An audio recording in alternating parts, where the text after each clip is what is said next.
Huh? Hmm? Huh.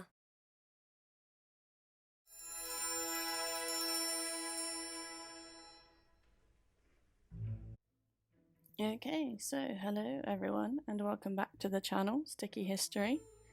And I know I do say this a lot, but this week's video really is going to be a little bit different.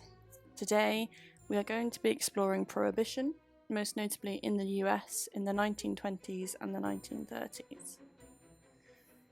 As seen in the Oxford English Dictionary, Prohibition is the prevention by law of the manufacture and sale of alcohol. This is still in force in many countries today, if you look at my beautiful map, including much of Western Africa, parts of Western Asia, parts of Africa, and the Middle East. South Africa banned the sale and transportation of alcohol just last year due to an increase in number of hospital admissions as a result of intoxication. This particular instance came into force at the start of the worldwide pandemic in 2020, though prohibition has been introduced for many reasons. Alcohol is banned in some religions, prohibition is promoted to improve health by governments, or sometimes it is with the aim of reducing domestic violence or other crimes. Certainly, in the case of South Africa, we saw a drop in hospital admissions due to alcohol, though a rise in crime in other areas of life, with political and social disputes causing some trouble. In countries which have banned the consumption of alcohol for religious reasons, it is easier to understand why there is less resistance to such a policy. However, historically, it's the countries whose citizens have been able to enjoy the freedom to drink alcohol previously and embrace it as part of the culture that prohibition most commonly fails, for example, in the US of A. Prohibition in the US was introduced under President Woodrow Wilson in 1920. The so-called Noble Experiment was thought up with the aim of improving health, reuniting families who had been torn apart because of the effects of alcohol, reducing crime and decreasing the financial burden that was people in prison due to alcohol-related offences. It was, in fact, first introduced under the Wilson government in 1917 as a form of wartime rationing. No doubt with the purest of intentions, the US government went about banning the sale, manufacture, and transportation of any beverage with an alcohol content of more than 0.5%. You're not going to get a lot for that. Although these details were not included in the 18th Amendment, which was the Prohibition Amendment, they were outlined in the Volstead Act, or National Prohibition Act of 1919. Even though prohibition itself didn't even come about to 1920. Funnily enough, the consumption of alcohol was not actually banned in America between 1920 and 33, but it was banned in any other form that meant if you were finding yourself consuming alcohol, you had done something illegal along the way. Clever. But was this effort justified from the government? Was the 13-year-long ban on alcohol worth it? Did it succeed in its goals to increase productivity, increase funding to other areas thanks to a decrease in tax revenue going to prisons, and altogether create a safer society? The short answer is no. The long answer takes a little more time. And it is that people who want to drink alcohol will drink alcohol. If the government takes away the safe and traditional ways that have been used to consume alcohol, there will always be a black market that establishes itself in place of a legal alternative. It was noted that across the country, twice as many illegal speakeasies were opened as old-fashioned saloons were closed down. In America, this was the emergence of bootleggers who sold moonshine to speakeasies. To break this sentence down a little bit. Bootleggers were the people who were able to get their hands on alcohol through smuggling, illegal production, or even some other means.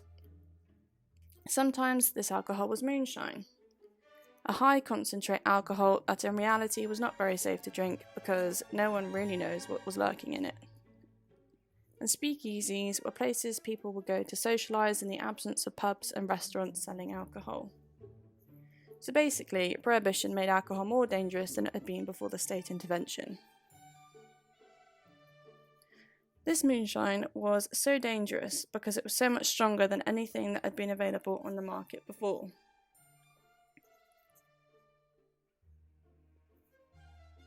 People weren't used to it. Richard Cohen named the Iron Law of Prohibition as a law that works so the more restricted and illegal something is, the stronger it gets. He himself said the harder the enforcement, the harder the drugs. And it was not just because of moonshine that made this whole ordeal very unsafe, but also because alcohol left a gap in people's lives.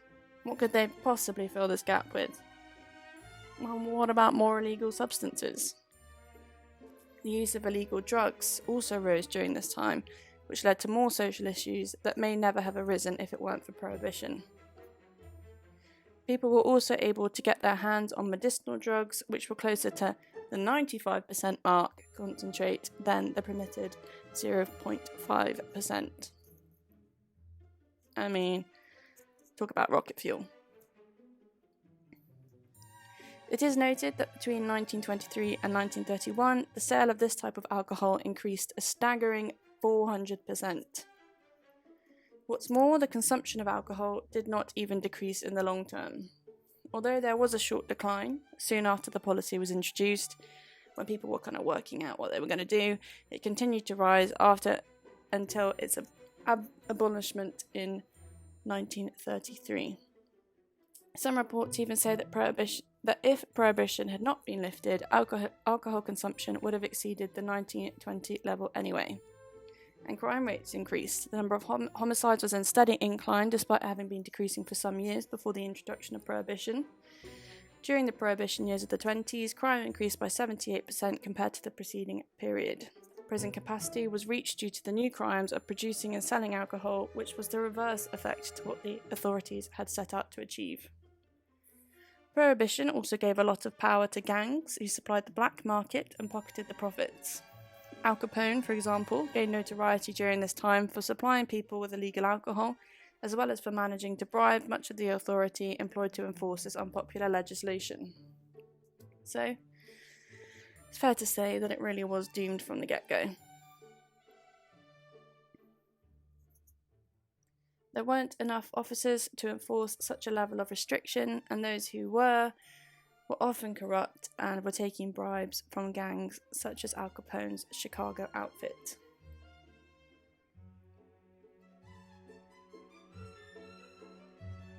Not only did Prohibition hand power and influence to the black market and gangs, but it also took success and money away from small businesses who were forced to shut their doors as a result of the government intervention. Take a look at small breweries in the public houses, and they couldn't continue operating on the reduced numbers, so they had to shut down due to a lack of business. Ultimately, this reduced the government taxation revenue further, as these businesses became redundant and were no longer liable to pay tax. And that was a bit of a kick in the teeth for the government. So all in all, I hear you ask, Prohibition was a resounding failure for the American government. When it was lifted, crime rates began to fall once more, prison capacity fell so overcrowding became a problem of the past. And everything went back to normal. New businesses flourished thanks to the opening of a new market with profit opportunities, and the black market for alcohol became less influential, less crime, yada yada. It achieved the very opposite to what it had hoped. Sad face. But all that remains to say is thank you for watching this video on Prohibition. I hope you enjoyed it and learned something new. If you did, give the video a like and subscribe. Let me know in the comments if you like this style of video about legislation and events rather than the common, people, Peter the Great, whatever. And also, let me know your thoughts on Prohibition. And I will see you very soon with another video. See you next time. Toodles.